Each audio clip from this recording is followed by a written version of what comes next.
السلام علیکم دوستوں، امید ہے آپ سب خیریت سے ہوں گے۔ آج ہم پڑھنے جا رہے ہیں صحیح بخاری کی حدیث۔ یہ حدیث اس بارے میں ہے کہ غسل سے پہلے وضو کر لینا چاہیے یا نہیں۔ ہم سے عبداللہ بن یوسف نے بیان کیا، انہوں نے کہا ہمیں مالک نے ہشام کے واسطے سے خبر دی، وہ اپنے والد سے، وہ نبی کریم صلی اللہ علیہ وسلم کی زوجہ مطہرہ حضرت عائشہ رضی اللہ تعالیٰ عنہا سے روایت کرتے ہیں کہ نبی کریم صلی اللہ علیہ وسلم جب غسل فرماتے تو آپ پہلے اپنے دونوں ہاتھ دھوتے، پھر اسی طرح وضو کرتے جیسا نماز کے لیے آپ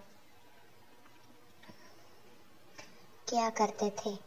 پھر پانی میں اپنی انگلیاں داخل فرماتے اور ان سے بالوں کی جڑوں کا خلال کرتے، پھر اپنے ہاتھوں سے 3 چلو سر پر ڈالتے، پھر تمام بدن پر پانی بہا لیتے۔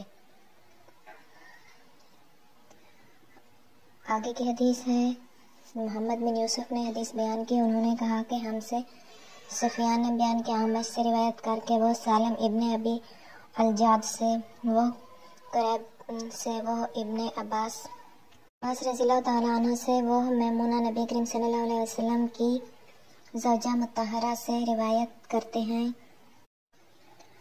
نبی کریم صلی اللہ علیہ وسلم نے نماز کے وضو کی طرح ایک مرتبہ وضو کیا، البتہ پاؤں نہیں دھوئے، پھر اپنی شرمگاہ کو دھویا اور جہاں کہیں بھی نجاست لگ گئی تھی اس کو دھویا، پھر اپنے اوپر پانی بہا لیا، پھر پہلی جگہ سے ہٹ کر اپنے دونوں پاؤں کو دھو لیا۔ آپ کا غسل جنابت اسی طرح ہوا کرتا تھا۔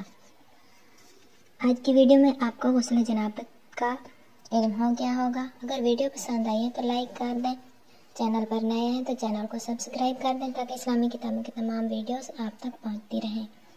ہم اپنی اگلی ویڈیو کے ساتھ پھر آپ کی خدمت میں حاضر ہوں۔ اپنا خیال رکھنا، دعا میں یاد رکھنا۔ تب تک کے لیے اللہ نگہبان۔